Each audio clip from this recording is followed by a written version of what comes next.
मला नॉर्मल जे आहे ते बघायला मला आवडत नाही आणि मला जे बघायला आवडत नाही ते मी करत नाही. आजही जर तू बाजूला जाऊन निर्माते जरी बसले तरी त्याला समजणार नाही त्या प्लॅनवरती काय चालतं. दुर्दैवाने चिन्मय मांडलेकरला त्याच्यानंतर त्याचे डायलॉगच सुचले नाही. म्हणजे आता चिन्मय मांडलेकरला डायलॉग सुचले नाहीत हे कोणाला खरं वाटणार नाही, कारण की ते मलाही तेव्हा वाटलं होतं. 50 कोटी बांधलेल्या थिएटरमध्ये काम निघतंच कसं, हा पहिला. कॅनडा अमेरिकेवरून मला कॉल आला होता, त्याच्यामध्ये आम्ही तुम्हाला $1200 देऊ आणि तुम्ही सुखांशी म्हणतो आम्हीचा प्रयोग करा. ते म्हटलं सॉरी मी करणार नाही म्हटलं प्रयोग. नमस्कार, कॅचअपच्या नवीन भागामध्ये आपल्या सगळ्यांचं स्वागत. आज मी कॅचअप करतोय प्रसाद कांबळी यांच्यासोबत. स्वागत आहे प्रसाद. नमस्कार. प्रसाद कांबळी यांच्याकडून आपल्याला नाट्य व्यवसायाबद्दलच्या सगळ्या गोष्टी जाणून घ्यायच्या आहेत आणि मला बरं वाटतं तुझ्याबरोबर कॅचअप करायला, कारण इतक्या वर्षांपासून मी सगळा हा प्रवास तुझा बघितलेला आहे. तर मला सुरुवातीला हाच प्रश्न तुला विचारायचा आहे. आता सध्या वस्त्रहरण जोरदार चालू आहे, मोजके प्रयोग तू करतोयस, पण त्याच्या आधी तुझी सुरुवात जी नाट्य निर्माता म्हणून झाली ती मला वाटतं सुखांशी भांडतो आम्ही या नाटकापासून झाली. म्हणजे म्हणजे पप्पा गेल्यावरती, पप्पा 2007ला गेले आणि मग 2009 मध्ये त्या सगळ्या याच्यामध्ये पुन्हा वेस्टर्न सुरू करून ते जे एक स्वप्न होतं की बाबा 5000 प्रयोग वेस्टर्नचे केले पाहिजेत, सो ते केलं. मग त्याच्यानंतर जवळजवळ 180 प्रयोग झाले होते आणि त्याच्यानंतर मग सुखांशी वाचलं, मग ते केलं आणि मग तो 2011 तेव्हा मी बेसिकली नाट्यनिर्मिती करायचा विचार, जो काही नवीन नाट्यनिर्मिती करायचा जो विचार होता तो मला वाटतं 2011 पासून केलेला आहे. तर कसा चाललाय नाटकाचा व्यवसाय? जो मला वाटतं पूर्वापार ज्या पद्धतीने नाट्य व्यवसाय चालू आहे त्याच्यामध्ये आपण टेक्नॉलॉजी वाईज म्हणा किंवा नवीन प्रेक्षक तोच आहे, प्रेक्षक नवीन येतो, पण जे बेसिक आहे म्हणजे कुठच्याही थिएटरचं मला वाटतं जे काही बेसिक आहे की मुळात चांगलं स्क्रिप्ट, चांगली लोक, चांगली टेक्निकल टीम आणि मग नंतर जे होणारी तुमचं एक उत्तम नाट्यकृती. नाही ते सगळं बरोबर आहे. मी कमाईच्या दृष्टीने म्हणतोय की कसा चाललाय नाट्याचा व्यवसाय? नाटकाचा व्यवसाय चांगलाच चाललाय. तो मला वाटतं की 20-25 नवीन नाटकं येतात, 15-20 जुनी नाटकं असतात. सो त्याच्यामधली सुपर डुपर हिट नाटकं ही असतात, जसं मग वस्त्रण असेल किंवा प्रशांत काकाची नाटकं असतील, भरतचं सई रे सई असेल, मराठी बाणा, म्हणजे या पद्धतीची जी काही नाटकं आहेत त्या पद्धतीचं एक सुपर डुपर हिट असतं. काही सुपर हिट नाटकं असतात, काही हिट नाटकं असतात, काही ॲव्हरेज असतात आणि काही फ्लॉप असतात, काही सुपर फ्लॉप असतात. पण ॲव्हरेजचं जे प्रमाण एक 2010 पर्यंतचं जे होतं ते आता कुठेतरी गेलं. म्हणजे आता जसं बॉलिवूडचं झालंय किंवा मराठी फिल्म्सचा जो विषय आहे, पण त्याच्यापेक्षा जर विचारशील तर मराठी नाटकाचे दिवस हे जर तुम्ही चांगलं दिलं तर लोक निश्चितपणे येतात. सो पण आपण सिनेमाचं म्हणतो ना, आकड्यांमध्ये आपण जेव्हा म्हणतो की अमुक सिनेमाने अमुक कमावले, किंवा तसं नाटकाच्या बिझनेसमध्ये कसं आकड्यात सांगता येईल किती टर्नओव्हर आहे हा पूर्ण मार्केटचा किंवा एखाद्या नाटकाचा? नाही, मग त्याच्यामध्ये फरक एवढाच आहे की तुम्ही एका आठवड्यामध्ये तुम्ही तेवढ्या स्क्रीन्स थ्रू तेवढ्या प्रेक्षकांपर्यंत पोहोचतात. इथे तुम्हाला आधी म्हणजे जेव्हा पप्पा करायचे तेव्हा तुम्ही महिन्याला 50-60 प्रयोग करू शकायचे, म्हणजे कुठचेही कलाकार किंवा. पण ते आता परिस्थिती अशी झालेली आहे की तुम्ही ट्रॅफिकमध्ये, म्हणजे तुम्ही शिवाजी मंदिरला प्रयोग करून, तुम्ही गडकरीचा प्रयोग किंवा तुम्ही पार्ल्याचा प्रयोग करून तुम्ही बोरिवलीला जाऊन तुम्ही प्रयोग करणं हे आता थोडं डिफिकल्ट झालं. आता थोडं वीकेंड थिएटरच्या कडे मराठी नाटक एक गेल्या काही वर्षांमध्ये मला वाटतं त्याचा प्रवास सुरू झाला. सो त्याच्यामुळे प्रयोगाची संख्या तेवढी होत नाही, पण ॲज अ निर्माता म्हणून एका नाटकाचे जे चांगलं नाटक चालतं, कुठचंही चांगलं नाटक असतं तर ते 200 पर्यंत प्रयोग करतात. तर 200 इंटू जर समजा ते हाऊसफुल झालं तर त्याचा जो एक प्रवास आहे तो कुठेतरी म्हणजे कोटीच्या व्यवसायात तो करतो. पण तो 100 कोटीचा होत नाही. याचं कारण काय की ते तुम्हाला एक नाटक वर्षभर चालवावं लागतं. आता तेव्हाचे 1000 ते आत्ताचे कुठेतरी 500 प्रयोग जे होतात तर ती खूप कमी नाटकं होतात. जसं मी तुला म्हटलं की एक सुपर डुपर नाटक असतं की जे हिट नाटक असतं, एक त्याच्यानंतरची 4-5 नाटकं असतात की जी सुपर हिट असतात.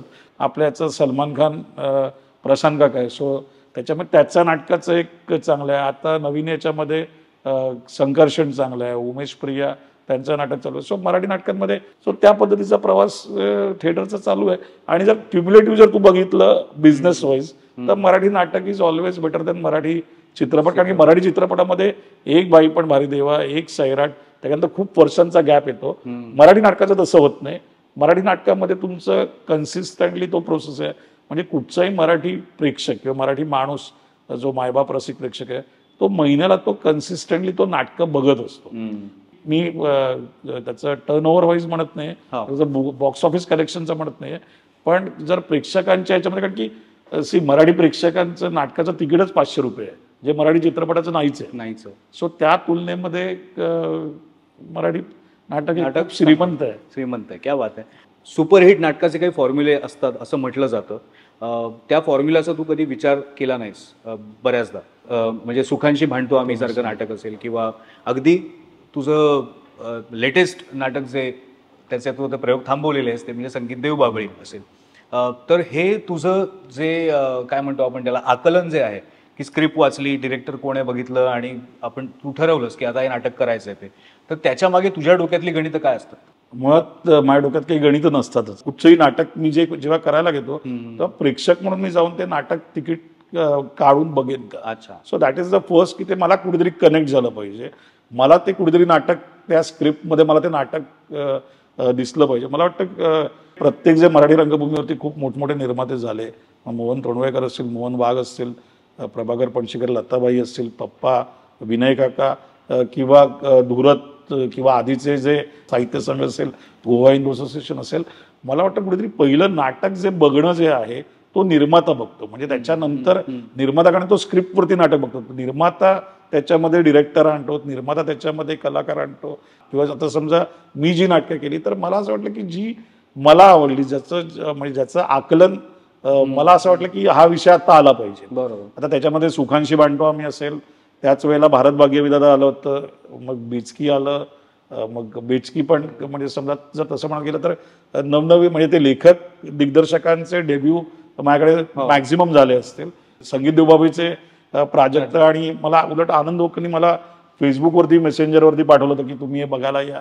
दुर्दैवाने मला ती एकांकिका बघता आली नव्हती, म्हणजे मी ती फक्त त्याला मी स्क्रिप्ट पाठवायला सांगितलं होतं, आणि मग त्याच्यावरती त्यांनी नाटक लिहून ते नाटक आलं, त्यांनी ते मराठी रंगभूमीवरील माइलस्टोन झालं. पण मला मराठी मातीतली, मराठी आपल्या भाषेतली नाटकं करायला मला आवडतं, कारण की माझ्या वडिलांनी कुठेतरी वेस्टर्न सारखं नाटक त्यांनी काम केलं होतं. आणि 1975ला नाटक येऊन त्याच्यानंतर ते फ्लॉप होऊन 1980मध्ये मालवणमधल्या रेवंडी गावातल्या लोकांना घेऊन नाटक करणं हे खूप रिस्की होतं, आणि त्यांच्या मागे नरे मुसळे हे दोघेही निर्माते उभे राहिले होते. पण त्यांनी मराठी रंगभूमीला एक 100% देशी फार्स दिला होता, आणि कुठेतरी मला वाटतं ते एक सर्कल असतं. सो 100% मराठी मातीतलं, जसं भालचंद्र नेमाडे सर म्हणाले होते की देवबाबी हे मातीतलं नाटक आहे. सो कुठेतरी मी कॅटलिस्ट त्याच्यामध्ये होतो.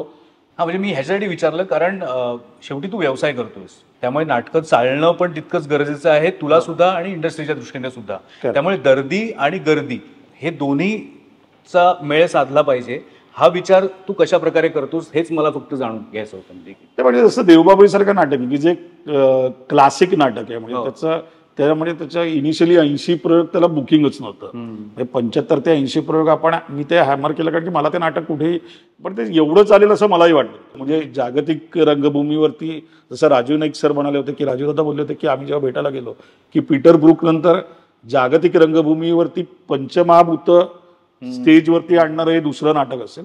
ते आम्हालाही माहिती नव्हतं, प्राजक्तालाही माहिती नव्हतं, आणि तेही त्यांनी म्हणजे खूपच त्यांनी ते मान्य केलं. तेव्हा त्यांनी असं नाही सांगितलं नाही मला माहिती नव्हतं, आणि मी केलं असं काही खोटं बोलण्याचा काही त्याच्यामध्ये प्रश्न नव्हता. But at the same time मलाही तेव्हा वाटलं होतं की याला क्लासिक नाटकाला एवढा मास येईल, आणि कुठेतरी टचवूड ते मला वाटतं ते लोकांपर्यंत पोहोचवण्याचं आम्ही निमित्त होतो. प्राजक्त असेल, मी असेल, कलाकार असतील, आनंद ओक असेल, शुभांगी मानसी असतील, मामा मोहेचं व्हिज्युअल डिझाईन असेल, लाईट्स प्रफुल्लचे होते. सो मला वाटतं महेश शेरलाचं कॉस्ट्युम होतं, माझे बॅकस्टेजवाले होतं, लाईव्ह म्युझिक होतं. मला वाटतं संगीत नाटक मला करायचं होतं, पण मला ते आता कुठेतरी ती माझ्यामधलं ते रिबेलियन, बंडखोरी असेल की मला नॉर्मल जे आहे ते बघायला मला आवडत नाही, आणि मला जे बघायला आवडत नाही ते मी करत नाही. सो जे मला आवडतं ते मी करतो. म्हणजे आपण वेस्टर्न नाटकं आपण करून त्याचं मराठी रूपांतर करून ती नाटकं सादर करणं, आणि त्याच्याऐवजी मराठी नाटकं त्या याच्यातली, मग ते ती बोलीभाषा, ती जी मग मालवणी असेल किंवा त्या देवबाबीमध्ये असलेली जी त्यावेळीची जी प्रमाण नसलेली जी मराठी भाषा आहे, हे करणं मला वाटतं कुठेतरी ते जास्त चॅलेंजिंग असतं. आणि म्हणजे चांगल्या भाषेत ती पॅशन आहे, पण मराठी नाटक करणं हे प्रत्येक निर्मात्याची, मला वाटतं, मी आधी पप्पांना म्हणायचो तुम्ही कशाला उगाच एवढा त्रास घेतात आणि करतात, तेव्हा ते सांगायची की अरे नाही, महिन्याला 10-12 प्रयोग झाले तर बॅकस्टेजवाल्यांना त्यांची घरं चालली पाहिजेत, की 1-2 प्रयोग करून नाट्य व्यवसाय चालत नाही. सो ते जे चक्र आहे, सो शेवटी ती मराठी माणसाची किंवा थिएटर करणाऱ्या प्रत्येकाला मला वाटतं ती खाज असते की आपण जावं आणि आपण, मग ते प्रायोगिकवाले असतील, बालरंगभूमी असेल, एकांकिका कॉलेजमध्ये जसं करतात, किंवा वेगवेगळी नाटकं मी मराठी रंगभूमीची जेव्हा बघायला लागलो, सो कुठेतरी ते वाटलं की बाबा काहीतरी आपण वेगळं बघतो, आपण वेगळं काहीतरी दिलं पाहिजे. आणि मग काही गोष्टी चांगल्या वाईट बघितल्या, सो त्याच्यातून शिकत जाऊन आता जे काय आहे ते, आता अजूनही मी नर्सरीमध्ये आहे मराठी रंगभूमीच्या. नर्सरीमध्ये असं म्हणतोय? मला असं वाटतं कारण की नाही, मी नर्सरीमध्येच राहीन, कारण की माझा प्रवास सुरू झाला तो मच्छिंद्रकामेंचा मुलगा म्हणून या मराठी रंगभूमीवरती सुरू झाला. आणि माझ्या वडिलांनी एवढं मोठं काम करून ठेवलंय की मी, मला वाटतं आयुष्यभर त्या नर्सरीमध्येच राहीन, मला आवडेल ते. कारण एक बोलीभाषा घेऊन येऊन, मालवण मधल्या रेवंडी गावातून येऊन त्यांनी जे युनिव्हर्स निर्माण केलं, जसं मोहन वाघ म्हणाले होते पप्पा गेल्यावरती, की मालवणी रंगभूमी त्यांनी स्थापन केली, त्याचा तो राजा होता, सम्राट होता, आणि ते सिंहासन तो त्याच्यावर घेऊन गेला. सो हे करणं तर मला कधी आयुष्यात मला वाटत नाही. आणि बेसिकली मी आलोच आहे, ते माझी कोणाची स्पर्धा नव्हती, व्यवसाय करीन असं मला कधी वाटलं नव्हतं. पण दुर्दैवाने म्हणा सुदैवाने, so I think I will be in nursery, junior KG, senior KG, ते व्हायला अजून मला वाटतं, अजून तरी मी नर्सरीत आहे 17 वर्षात. तर अजूनही परिस्थिती आहे का की फक्त नाटक करून तुम्ही एक कंपनी किंवा एक संस्था चालवू शकता? नाट्य व्यवसाय हा व्यवसाय आहे, पण त्याचं स्टुडिओ मॉडेल किंवा प्रोडक्शन, आपण जसं म्हणतो ती कंपनी स्ट्रक्चर जे आधी होतं ते आत्ता जरा होणं, कारण की तेव्हा कसं एका कंपनीमध्ये त्याची 4 नाटकं व्हायची, त्यांचं ते सगळं असायचं. तो प्रकार आता जरा थोडा, जसं स्टुडिओज आता कमी झालं, म्हणजे जसं चित्रपटांचं होतं आधी, समजा प्रभात स्टुडिओ असतील किंवा त्या पद्धतीचं एक स्ट्रक्चर असायचं, ते आता होत नाही, कारण की एवढं काम लोकांना बाहेर मिळतं. सो आधी नाही तर त्या कंपनीत तीच लोक काम करायची किंवा अशा पद्धतीचं. सो मला वाटतं ते आहे. पण नाट्य व्यवसायाबरोबर विविध व्यवसाय किंवा विविध व्यवसाय करणारे लोक नाट्य व्यवसायात जास्त आले, असं माझं म्हणणं आहे. म्हणजे त्यांना ते लुक्रेटिव्ह वाटलं, जसं झी सारखं कॉर्पोरेट हाऊसने, झी मराठीनी नाट्य क्षेत्रामध्ये त्यांनी पाऊल टाकलं. बुक माय शो सारखी जी एक जे ॲप आहे, जे स्टार्टअप आहे, त्यांनी हिंदी, इंग्लिश, गुजराती नाटक त्यांनी प्रोड्यूस केलं नाही, त्यांनी मराठी नाटक परफेक्ट मर्डर त्यांनी प्रोड्यूस केलं. सो मराठी नाटक हा एक वेगळा विषय आहे असं मला वाटतं. बिंग मी इंजिनिअरिंगचा स्टुडंट असल्यामुळे ती जे ॲनालिटिकल एक स्किलसेट जो असतो, म्हणजे जर देवबाबाई, जर मी एक नॉर्मल निर्माता असतो, मी 5 प्रयोगात बंद केलं असतं नाटक. बरोबर. काय मराठी भाषेमध्ये काय जादू आहे, म्हणजे मला तो कॉन्सेप्टच खूप आवडला होता. म्हणजे प्राजक्तांनी जेव्हा मला 1 लाईन सांगितली होती, मी गाडीकडे उभा होतो आणि ते मला सांगितलं की अवली रखुमाई, पांडुरंग तुकाराम, आणि या चौघांचं इंटरपर्सनल त्यांची जी रिलेशनशिप आहे, आणि ती आजही तेवढीच कंटेम्पररी. म्हणजे संगीत देवबाबाई नाटक बघताना प्रत्येक जण प्रत्येक प्रयोगाला वेगळं काहीतरी घेऊन जायचा. पण ॲट द सेम टाइम मला तेच वाटतं की जसं मोहन तोंडवळकरांनी त्या काळामध्ये ते लेखक आणि ते कलाकार प्रथितयश नसताना त्यांना जी संधी दिली ती मोहन काकांनी दिली. बरोबर.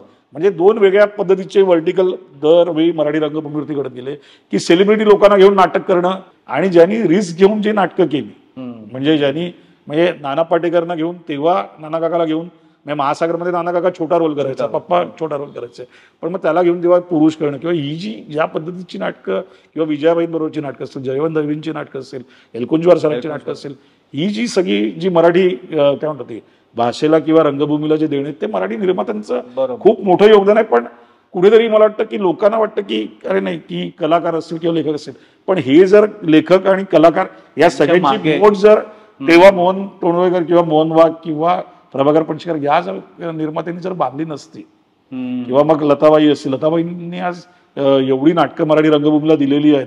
4 चौघी त्याचं उदाहरण असेल, सही रे सही, ही जर म्हणजे तुम्ही जर लताबाईंचा जर स्ट्राईक रेट बघितला तर त्यांनी अफलातून नाटकं दिली. म्हणजे या अशा व्यवसायामध्ये एक स्त्री निर्मात्यांनी येऊन त्यांनी जो हे केला, तर पण त्यांना कुठेतरी म्हणजे निर्मात्यांना आमचीच इंडस्ट्री असल्यामुळे त्याचे क्रेडिट देणं घेणं जो प्रकार असतो तो कुठेतरी थोडाफार होतो. पण फेअर इनफ मला असं वाटतं की मराठी रंगभूमीवरती खूप मोठे उपकार जर असतील तर हे जे द्रष्टे निर्माते होते, की जे आताच्या नवीन पिढीला माहिती नसतील, इव्हन यांनी पण केलं होतं, म्हणजे राजन तामाणेंची सविता दामो, म्हणजे शेखर तामाणे राजन तामाणे या दोघांनी भावानी त्यांनी सविता दामोदर पडद्वीसारखं नाटक किंवा कुसुम मनोरलेले विनय काकाचं गटरंग, महाराष्ट्र रंगभूमी, प्रत्येकाची टीव्ही आल्यावरती ज्या लोकांनी नाटकं, कारण टीव्ही आल्यावरती तुम्हाला फ्री एंटरटेनमेंट आहे, चित्रपटाचं ते युग आहे आणि या सगळ्यामध्ये बॉलिवूड तर मुंबई महाराष्ट्रामध्ये आहेच. आणि आत्ताच्या नाटकांमध्ये सगळ्यात मोठं चॅलेंज जे आहे, आधीच्या काळामध्ये समजा नाटक मुंबईत नाही चाललं तर कोकणात, महाराष्ट्रात किंवा गोव्यात, बेळगावमध्ये जाऊन प्रयोग करून त्याचे दौरे होऊन त्याची कॉस्ट रिकवर करू शकायचे. आता तुमचा 90% बिझनेस हा फक्त मुंबई पुण्यावरती डिपेंड आहे. 10% मधला 5% नाशिक असेल आणि अदर महाराष्ट्र, गोवा किंवा बाहेरचं इंदोर आहे इंदोर वगैरे हे हार्डली तुमचे 2-3% तुमचं हे होतं. पण आता ती चॅलेंजेस मला वाटतं ती जास्त ॲज अ निर्माते म्हणून असतं. मी चॅलेंजेस तू म्हणालास म्हणूनच मी विचारणार आहे की गेल्या 10 वर्षाचा जो विचार केला ते निर्माता म्हणून तुला काय जाणवलं, काय नवीन ट्रेंड आले नाट्य व्यवसायामध्ये?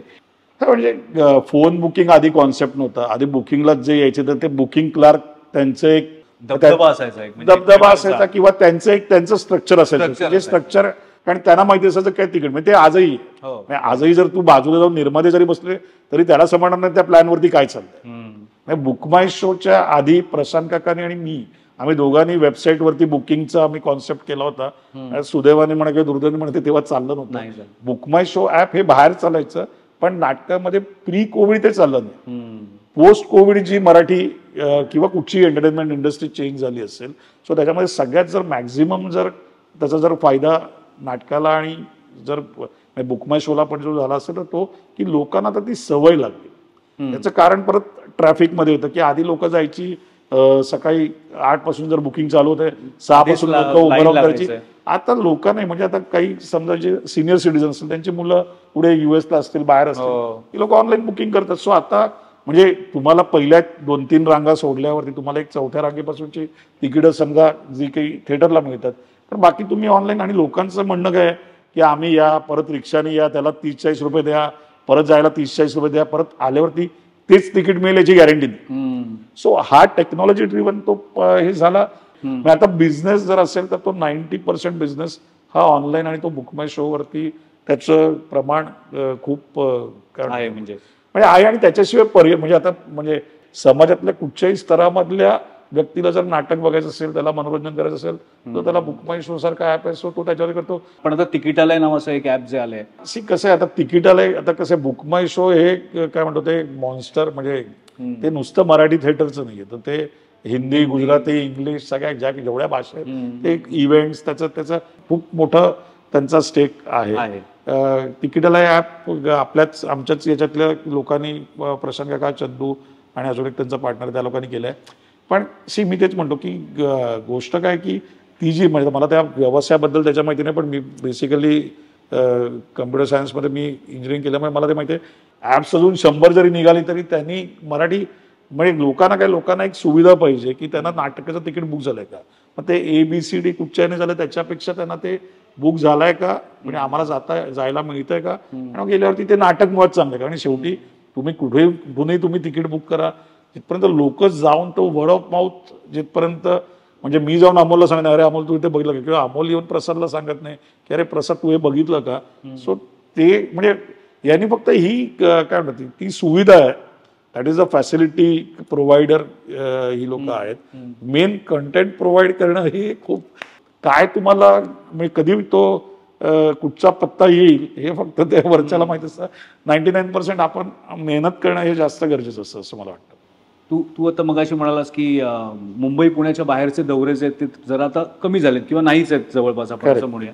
पण परदेश दौरे वाढताना दिसतात. बऱ्याच नाटकांचे दौरे सतत कॅनडा असेल, अमेरिका असेल, दुबई असेल, ऑस्ट्रेलिया असेल, तर ही पण एक प्रकारे चांगलीच गोष्ट आहे. पण देवबाभळी हे असं नाटक होतं, 2च त्याच्यामध्ये ऍक्टर्स होते, तू ते सहज करू शकला असतास परदेशामध्ये, तर ते तू का नाही केलंस? हा चांगला प्रश्न आहे ऍक्च्युअली. की खूप लोकांना ती एक म्हणजे जशा वेगवेगळ्या मिथ्स असतात तसं वाटतं. काय प्रॉब्लेम आहे की ते जरी 2 त्या कलाकार असले तरी त्याची जी अख्खी जी टीम आहे, त्याचं लाईव्ह म्युझिक असेल, त्याचं जे बॅकस्टेजचे ते जे पंचमहाभूताचा तो जो इफेक्ट आहे, त्याचं जे पूर्ण अख्खं टीम जी आहे ती आमची टीम जवळजवळ 13-15 लोकांची होती. अच्छा. सो नॉर्मली लोकांना काय वाटतं दोघंच जण येतं, आपण दोघे कलाकार येतील, मग आम्ही मग अमेरिकेमध्ये वेगवेगळ्या शहरांमध्ये वेगवेगळी लोक लाईव्ह वाजवतील. सी माझं म्हणणं काय तो प्रयोग आहे.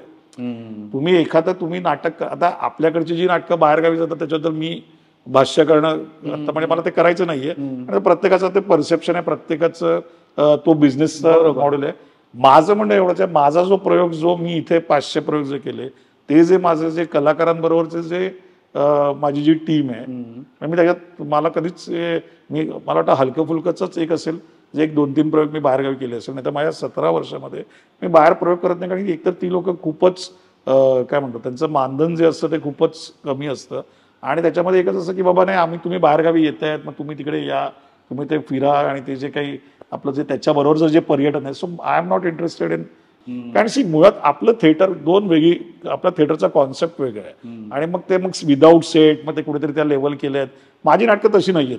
माझं नाटक आता वेस्टर्न नाटक ऑस्ट्रेलियातून लोक बघायला मुंबई इंडियात येतात.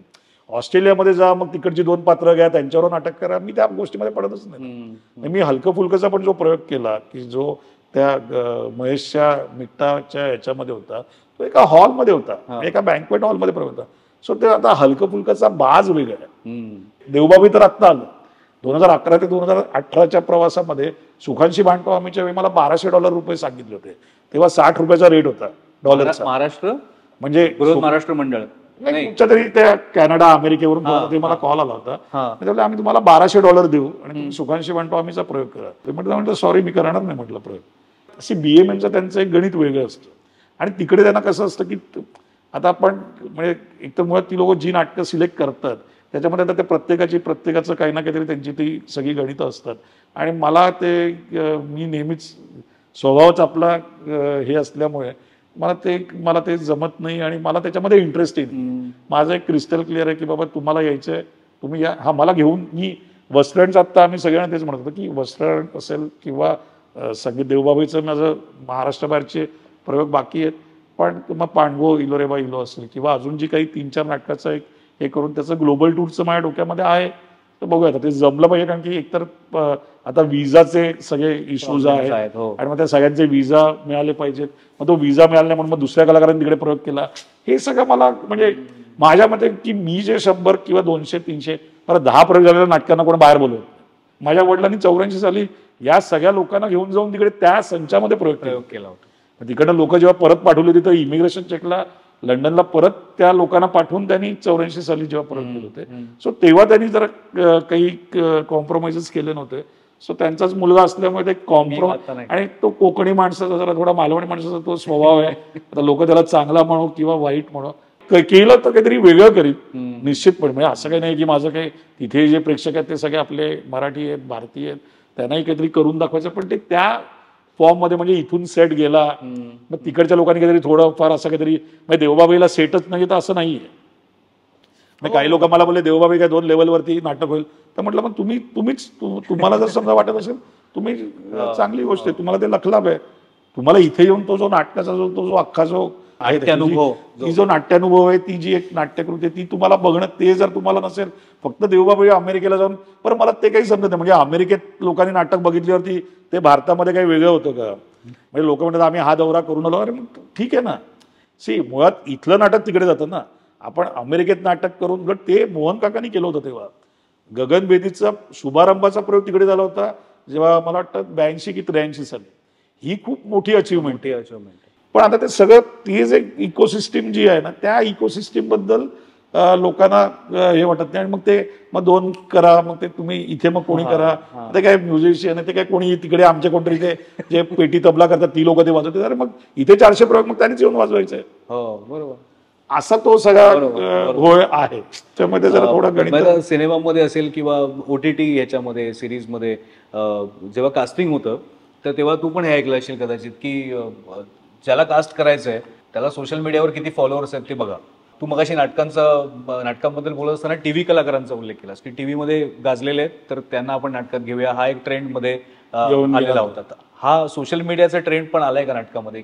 काही लोकांनी केलं पण माझ्या बाबतीत ते माझ्या कलाकारांची अकाउंटच नव्हती.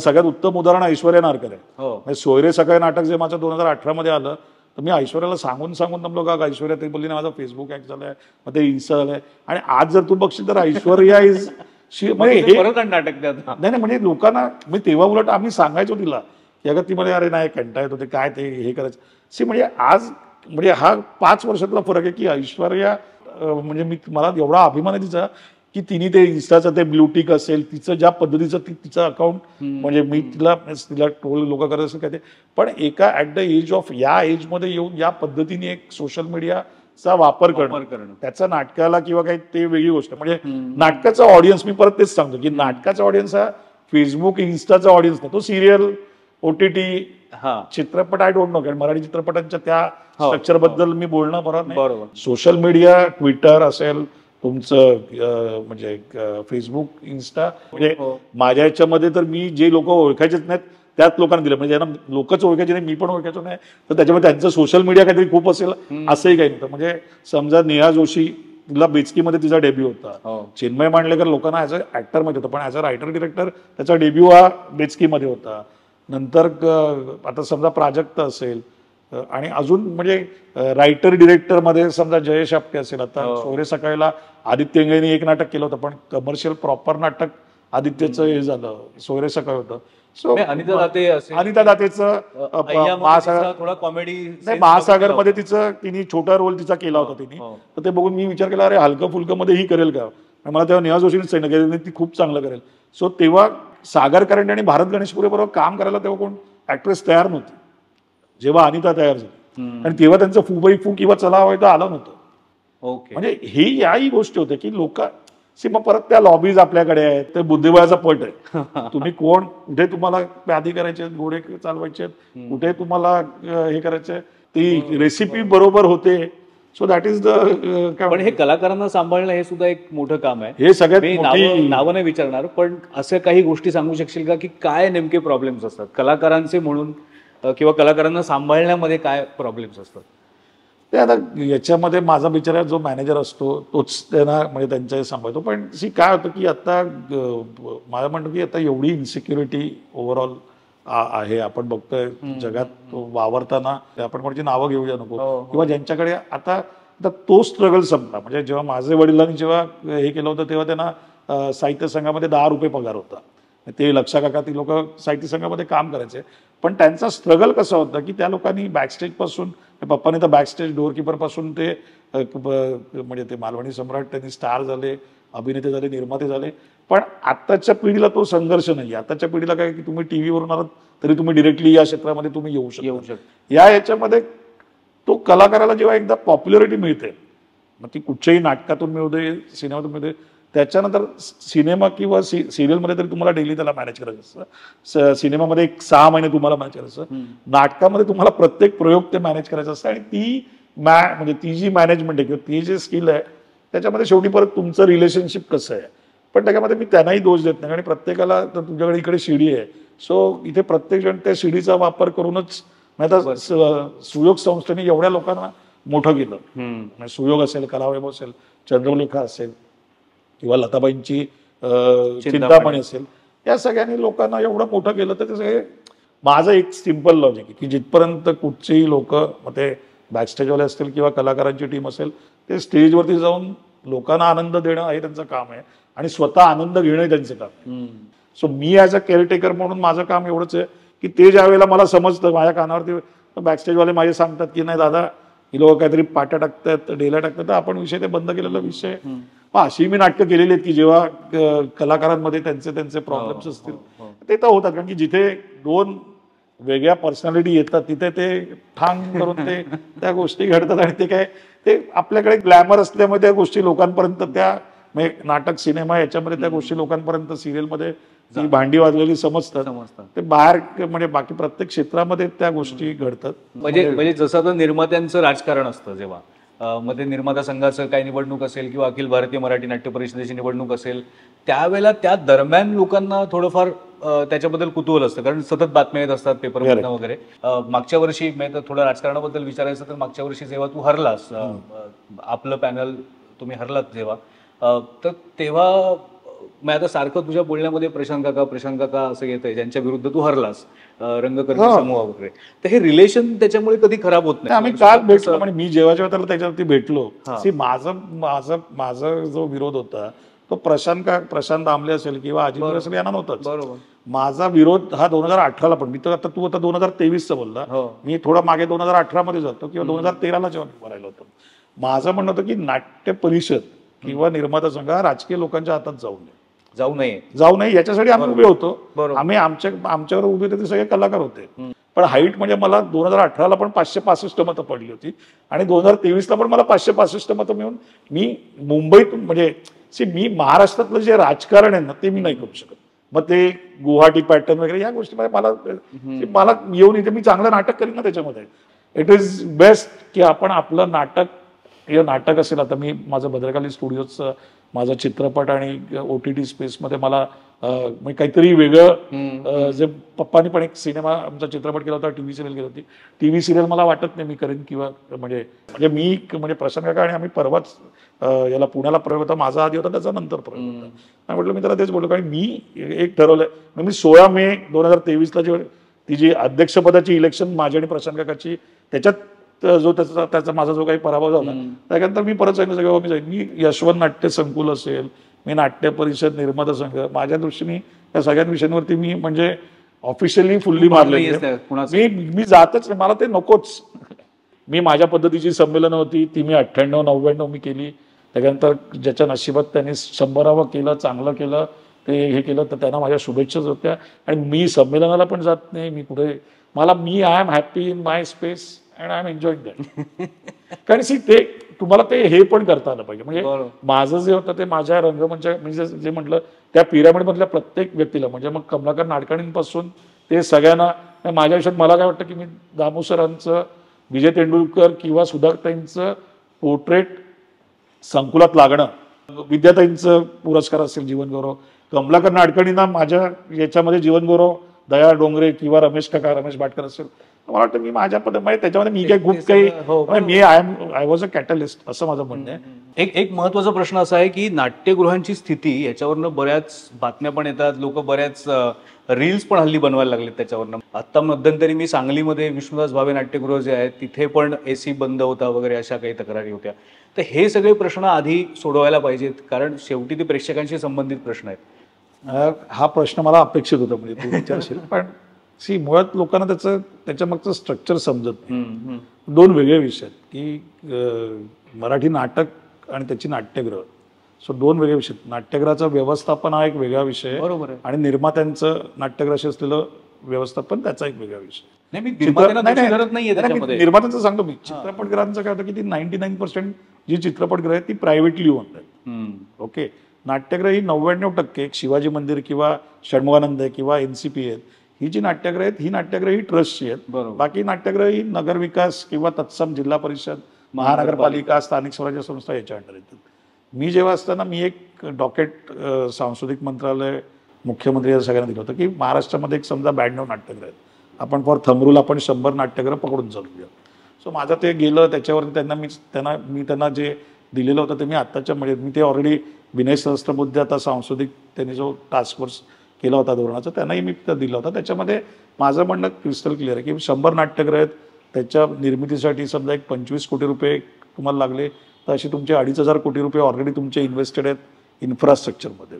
मुळात गोष्ट काय की नाट्यगृहाचं बांधणं आणि त्या बांधण्यासाठी जी येणारी जे कमिटी पाहिजे.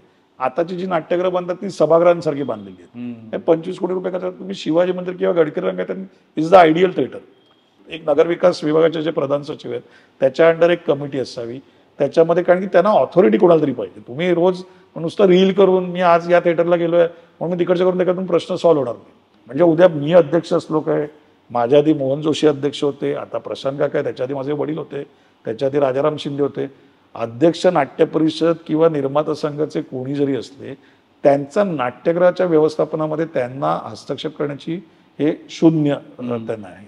त्याच्यामध्ये हस्तक्षेप सांस्कृतिक मंत्र्यांच्या इथे पण येत नाही, ते येतं नगर विकास विभागाच्या खात्यामध्ये आणि त्याच्यामध्ये काय तर जे व्यवस्थापक असतात त्यांचं आणि काय ते काय ललित कला केंद्र किंवा NSD वगैरे घेऊन आलेलं नसतं. सो त्यांना नाट्य व्यवसायाबद्दल त्यांना म्हणजे त्यांना ज्ञान त्यांना ज्ञानच नसतं. त्याच्यामुळे त्यांचं काय आहे की बाबा काय आपल्या नियमात दिलं त्याच्यामध्ये कुठेतरी काहीतरी करून त्या पद्धतीने करायचं, याच्यामध्ये त्यांचं गणित जातं. आणि जिथे नाट्यगृहांमध्ये प्रयोग होत नाही तर त्याचा मेंटेनन्स तुम्ही करू शकत नाही. नाट्यगृह जेव्हा बंद असतं मग त्याला कुबट वास, त्या सीट्सना येणं, एकतर नाट्यगृह कसं असावं, म्हणजे आताच त्याचं सगळ्यात उत्तम उदाहरण आहे की तुम्ही फक्त मधलीच लोक नाटक बघू शकता, दोन्ही बाजूनी करून नाटक दिसतच नाही. नवीन थिएटर बांधलं आपल्याकडे.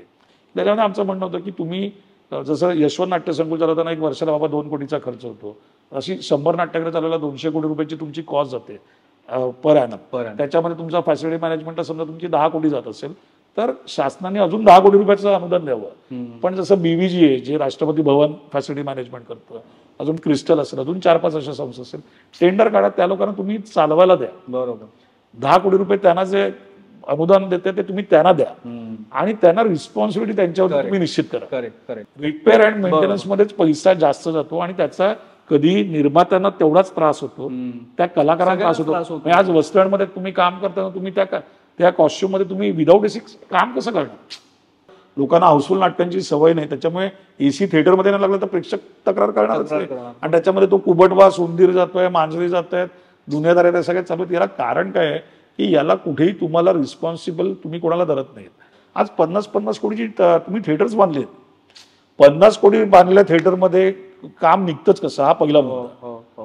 अजय मेहता म्हणून आपले BMCचे माजी कमिशनर होते, ते मुलुंडच्या थिएटरच्या उद्घाटनाला आले होते, सगळे मान्यवर सभागृहात होते आणि त्यांचं मला एक वाक्य खूप आवडलं होतं की ते त्या इनॉग्रेशनच्या वेळी ते बोलले होते की जपानमध्ये शहराचं जे मूल्यमापन आहे ते त्याच्या कल्चरल इंडेक्सवरती केलं जातं. तर असं जर जगातल्या शहरांमध्ये जर मानांकन करत असतील आणि त्याचं मूल्यमापन त्या धर्तीवरती जेव्हा होतं तर तुम्ही मी परवा प्रसंगाकाळी मी तेच बोललो की तुम्ही 1000 रुपयांनी नाट्यगृह दिली पाहिजेत. कारण आज कॉस्टिंग एवढी सगळी वाढलेली आहेत, आपल्याला प्रेक्षकांना 500 रुपयाच्या वरती आपण जाऊ शकत नाही. आणि मग परत GST आणि बाकीच्या सगळ्या गोष्टी आहेत. एंटरटेनमेंट इंडस्ट्रीला तुमचा सिरियल किंवा टीव्हीला तुमचा GST वगैरे सगळं आहे. नाटकाला तुम्ही एंटरटेनमेंटला उद्योगाचा दर्जा तुम्ही दिलेलाच नाहीये. आता गेल्या कित्येक, आता मी जेव्हा झालं 2018ला तिथपासून बजेटमध्ये ते विचारतात तेव्हा आपण पेपरमध्ये ती बातमी येते, माझा फोटो येतो, तर फायदा काय त्याचा?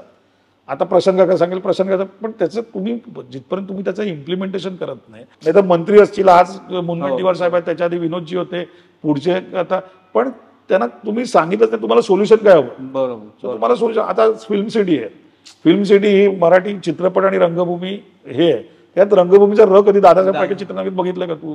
हे माझे वडील त्याच्यावरती डायरेक्टर होते, माझे पप्पा याच्या वेळी ते होते, पण त्याच्यात काहीच घडत नाही ना. दर पावसा येतो तसं जेव्हा येणार तेव्हा लोक ते बोलणार, पण त्याला एक बेसिक सोल्युशन निघाला पाहिजे. ठीक आहे.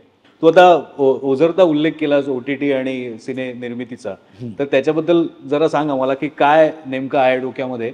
आणि त्याला जोडून मला तुला एक महत्वाचा प्रश्न विचारायचा आहे. पुरुषार्थ नावाचा सिनेमा तू अनाऊन्स केला होतास, मोठी पार्टी दिलेली होतीस, तो सिनेमा काय आला नाही आणि आता तू नवीन सगळी जुळणी सगळी तुझी सुरू आहे, म्हणजे तर काय नेमकं घडलं होतं तेव्हा आणि आता नेमकं काय घडतंय?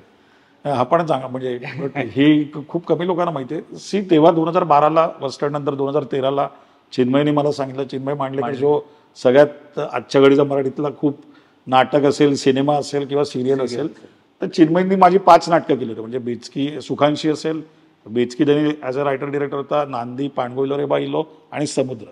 सो तेव्हा चिन्मयने मला एक स्क्रिप्ट ऐकलं होतं आणि तो मला बोलला होता की अरे मनवान आणि आम्ही त्या डेव्हलप केलेला आहे विषय, तो मला आवडला होता विषय पुरुषार्थ नावाचा. तर त्या याच्यामध्ये तो अनाऊन्स केला. मला वाटतं ती पहिली मराठी फिल्म असेल की ज्याच्यातला कुठचाही ॲक्टर किंवा कोणी टेक्निकल हेड साईन नव्हता त्या पार्टीला आले होते. ज्या पार्टीला आपण केलं होतं तेव्हा दुनियादारीची सक्सेस पार्टी होती, जी निखिल, स्वप्नील, अंकुश वगैरे या सगळ्यांनी ती पोस्टपोन केली होती, म्हणजे ती कॅन्सल करून सगळे MCAला आले होते. दुर्दैवाने म्हणा किंवा माझ्या सुदैवाने म्हणा, मला माहिती नाही, मी ऑफिस वगैरे घेतलं होतं त्याच्यासाठी, नाहीतर माझ्या व्यवसायासाठी, नाट्य व्यवसायासाठी कधी ऑफिसची गरज नव्हती. काय माहिती, पण दुर्दैवाने चिन्मय मांडलेकरला त्याच्यानंतर त्याचे डायलॉगच सुचले नाहीत. जवळजवळ त्याच्यानंतरचं एक वर्षभर त्याला ते डायलॉग सुचलेच नाहीत, किंवा त्याला काय माहिती, म्हणजे आता चिन्मय मांडलेकरला डायलॉग सुचले नाहीत हे कोणाला खरं वाटणार नाही, कारण की ते मलाही तेव्हा वाटलं नव्हतं. पण मला वाटतं की तेव्हा त्या पार्टीमधले जे पैसे गेले किंवा जो काही त्या इन्फ्रास्ट्रक्चरवरती खर्च झाला तो जास्त अजून पुढे जाण्यापेक्षा मला वाटतं तो प्रवास तिकडे थांबला. पण परत तो प्रश्न तो आला की मी कोविडच्या काळामध्ये मला जे मी म्हटलं की लाईव्ह थिएटर होईल की नाही मला वाटलं नव्हतं. आणि मग तेव्हा मी काही तेव्हा OTTचाच आपल्याला सगळ्यांना सहारा होता. आणि त्या ह्याच्यामध्ये मग मी साऊथच्या फिल्म्स नॉर्मली आपण बाहुबली बघितलं असेल किंवा मल्याळम फिल्म्स असतील किंवा हे चित्रपट आपल्या मराठीतला चोरीचा मामला पण मी बघितला होता. सो मला तोही आवडला होता. सो असं नाही की मी नाही तर लोक म्हणतील की फक्त अरे यांनी साऊथ फिल्म बघितले मराठी बघितलं, तर असं नाही. मी नॉर्मली एक बिंज वॉचिंग मी करत होतो. पण पोस्ट कोविड मला असं वाटायला लागलं की अरे जे साऊथ मधले जे सिनेमाचे चित्रपटाचे विषय आहेत किंवा तेच आहेत ते कुठेतरी ज्या पद्धतीची नाटकं मी करतोय, समुद्रसारखं नाटक जे मिलिंद बोकील सरांचं मी केलं होतं. सो सरांनी मला विचारलं तर तू वेडा आहेस की काय, तू माझ्या या कादंबरीत तू का नाटक करतोय, ते पण तू त्याच्यातलं एज ग्रुप कमी करून तू नाटक करतोय. आणि ते 15 दिवसात ते नाटक आलं होतं की चिन्मय आणि स्पृहाने केलं होतं. चिन्मयने त्याचं रूपांतर केलं होतं. ते मला बोललं ते, पण मला कुठेतरी जाणवायला लागलं की अरे नाही, मला जे करायचं ते मराठीतलं जे उत्तम साहित्य म्हणजे जे सर्वोत्तम साहित्य आहे, सो त्याच्यातलं काही जर मी हिंदीमध्ये करू शकलो. अच्छा, म्हणजे हिंदीमध्ये करतोस हिंदी आणि मराठी, म्हणजे हे या वर्षामध्ये एक चांगला प्रोजेक्ट म्हणजे चांगला कॉन्टेंट वाईज त्याचं मी बॉक्स ऑफिस तर काय म्हणजे ती काय माझ्या हातातली ती गोष्ट नाहीये. म्हणजे आता आदित्य सरपोतदार जो आपलाच म्हणजे सगळ्यांचा मित्र आहे, त्याची एक हिंदी फिल्म आहे जी खूप बॉक्स ऑफिसवरती म्हणजे सुपर डुपर हिट होते.